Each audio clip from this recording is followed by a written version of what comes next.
Hi guys, so today I'm at the Guggenheim Museum and we're going to have a look around and pick my favourite bits together, and I hope you enjoy. Let's have a look. So at the Guggenheim, and this is the first room that you come into, it is very foreboding in a way. It feels like you're on another planet with the green light and these giant figures. If you look at the scale, you just feel tiny in comparison to it. And what I mean by it is if you look at the people in the background around, they are minuscule compared to these giant figures. It is quite foreboding. I really like this piece. That was the artist, as you could just see, and I really like her work. This is it looking from another viewpoint and just looking into that hollowness. It's very dark, it's very sinister, but it also gives me a feeling of travel. What did you think of this? If you've seen this at the Guggenheim, I'd love to know. Or what do you think of it now? Do drop me a comment. I really enjoyed watching this lady here just taking a picture. It gives you a sense of how I was a moment ago. And the Guggenheim, as you can see, the interior is just phenomenal. So we're moving on to this artist now, where Rebecca's work really grabbed my attention.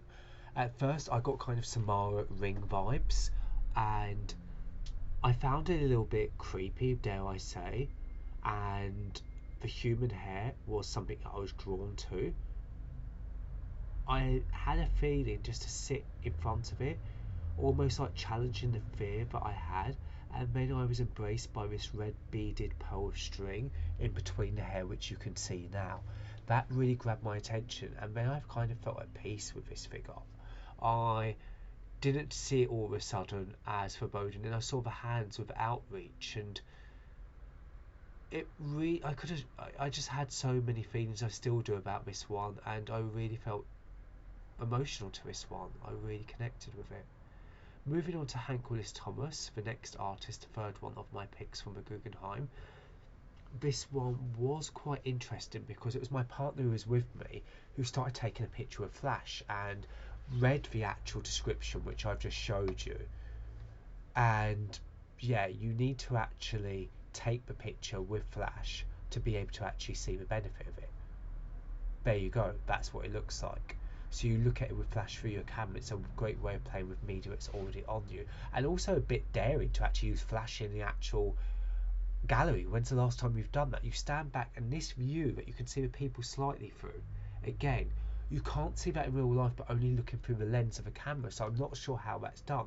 My partner, who you saw a flash in the background, was trying to capture it, but it didn't show up like that. I had to physically do a flash like now, and then you see the full shot. I thought that was quite incredible, and I really like the interaction of this.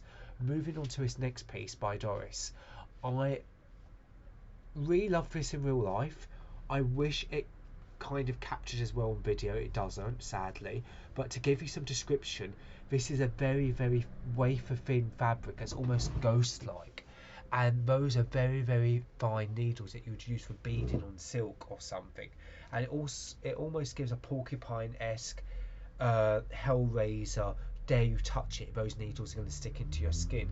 I do not know the troubles they must have had hanging that in curation, but you could see they were displayed on a couple of little needles, pinned up elegantly to display this. And there you go, I'm just trying to capture it, but it doesn't really show, but it feels almost tactile, but then foreboding to touch.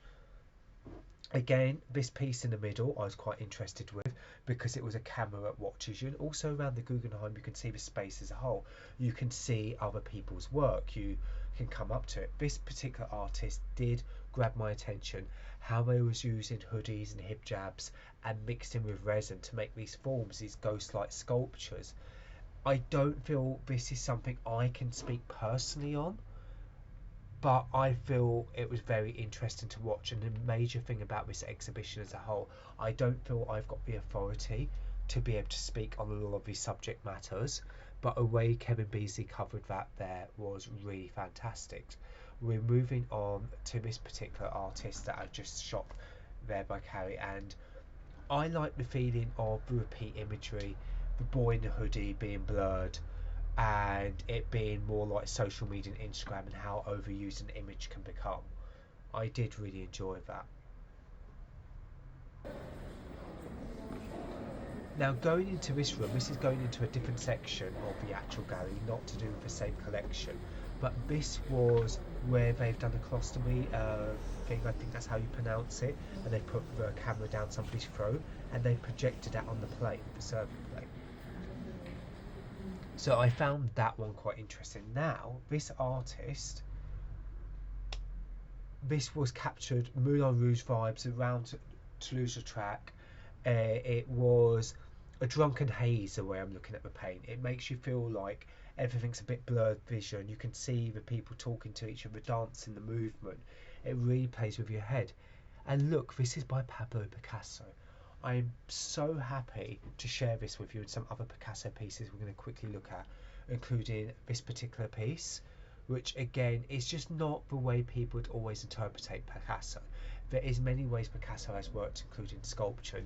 These particular paintings by the Guggenheim are just really striking and break the convention of what you think of Picasso. So this is why I wanted to share them with you. Overall, these were my favourite highlights from the Guggenheim. I really hope you like this, and the exhibition, the main one that I showed you, is going on until this Sunday, so go and have a look if you can.